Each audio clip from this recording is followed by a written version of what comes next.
Video number 2 for the extra review for the Unit 4A test. So if the tangent of 81 is 6.314, okay, that's 81 is in this quadrant here. So from 81 here. What other angle measure between 0 and 360 has the same tangent value?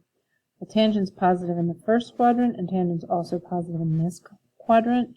So I just go along the straight line. So I'm just going to take 180 plus 81, and I get 261 degrees. Calculate the cosine of 73 pi. I'm going to remember that this is 0, pi, 2 pi, 3 pi, 4 pi, 5 pi, 6 pi, 7 pi. All my odd multiples of pi are over here. And my ordered pair over here is negative 1, 0. And cosine is the x coordinate, which means my answer is negative 1. Number 13. I'm given that the cosine is negative 0.521 and it's in quadrant 2. Because I know that pi over 2 is up here and pi is here, so that's in this quadrant. Find the cosine of pi minus theta. That's supplementary, so they're side by side. Means I'm going to move over to here. And cosine is positive in this quadrant, so it's positive 0.521. Okay, number 14, I'm told what the sine is and that it's in quadrant 1. So I'm in quadrant 1, and I'm going to move to pi plus theta. Means I'm going halfway around the circle because I'm adding pi. So I go diagonal. Now I'm in this quadrant, and sine in this quadrant is negative. So it's negative 0.947. Then we're looking for which letter best represents the sine. I have to remember is the y coordinate. Of 210 degrees. So this is 180, and this would be, 30 degrees past? This would be a lot closer to 270. So I'm thinking this is the 210, and the y-coordinate would be h. Cosine, that's my x-coordinate, of negative 5 pi over 4. Well, let's first see. That's 1 and 1. So 5/4 is 1 and 1/4. 1 and a fourth of a pi would be right around here. So if we go negative 1 and a fourth, we'd be right here. So it's negative 1 and a fourth. That's going to be negative 5 pi over 4 would be right here. And the cosine is the x-coordinate, so it's e. All right, negative 8/3, and sine, by the way, is the y-coordinate. So I've got to think about 8/3. 8/3 is the same as 2 and 2/3. So if 2 pi is just going all the way around the circle, and 2/3 of a pi would be a little past a half. But I've got to go backwards. 2 pi and a little past a half is probably going to be right around here. And I want the y-coordinate here, so it's J. Number 16, name an angle, measure theta, where it's between 0 and 360, that is in the same position as negative 101. Okay. So negative 101 is going to be a little bit past, because the negative means this would be negative 90, so a little bit past there. So in order to find that, all I have to do is take 360 and subtract 101, and I get 259 degrees. What is the degree equivalent of 11 pi over 6? I can look at my unit circle, or I can do a conversion.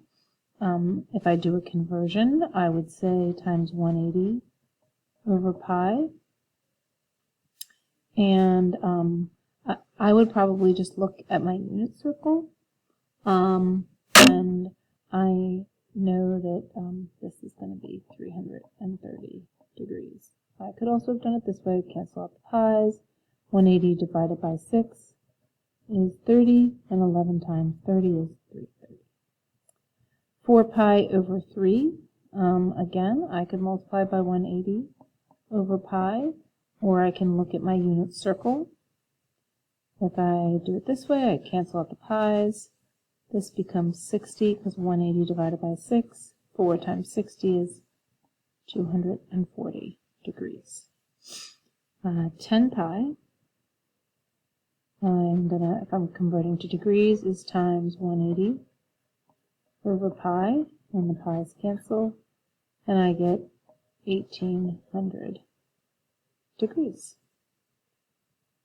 And for this last one, again, I could just simply look at my unit circle or multiply by 180 over pi. Pi's cancel.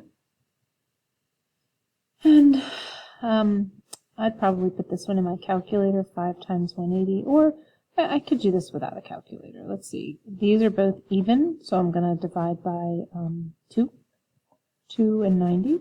Those are still even, so I get 1 and 45.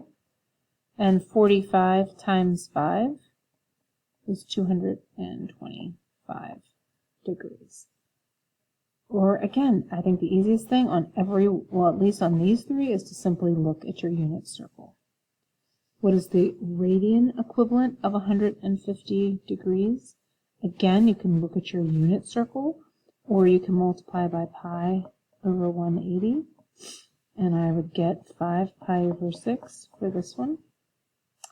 For 240, I would get 4 pi over 3.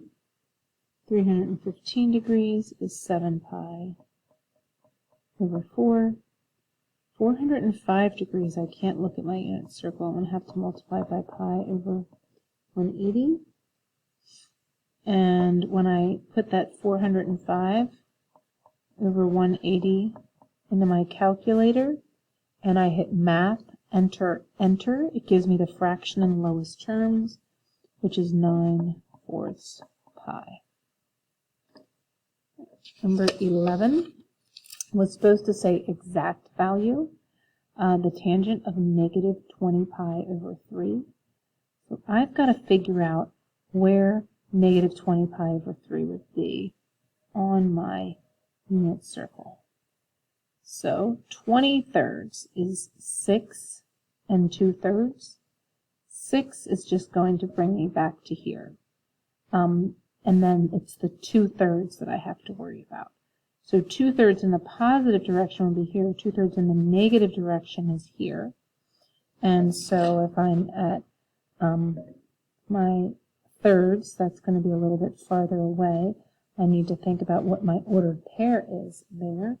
And my ordered pair, well, here I'm going to show the 3 marks. This represents my pi over 6 family, my pi over 4 family. This would be my pi over 3 family. And the ordered pair in that quadrant at that point is negative 1/2, negative the square root of 3 over 2. And the tangent at that point is going to be positive, because a negative divided by a negative, and it's sine over cosine. So that's negative, that's square root of 3 over 2 divided by 1/2. So that's square root of 3 over 2 times 2 over 1, which is simply the square root of 3.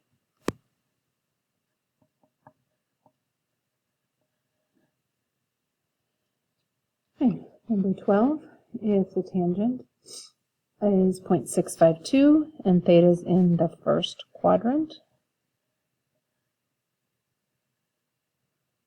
Find the tangent of the opposite of theta.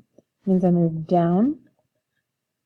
So now I'm down in this quadrant. Tangent is negative in this quadrant, so it's negative 0.652. Just want to talk again to this one. Like I said, I usually think of each quadrant as having 3 families, the pi over 6, pi over 4, pi over 3, pi over 6, pi over 4, pi over 3. And I know that my pi over 6 family is square root of 3 over 2, 1/2. Then my pi over 4 family is the square root of 2 over 2 for both. And then I know my pi over 3 family is just the inverse of this, 1/2 square root of 3 over 2. And then I know what my 3 tangents are, square root of 3 over 3, 1, and square root of 3. And then I can just, if I know these 3, then I really know all of these around the circle. I just have to remember whether it's positive or negative.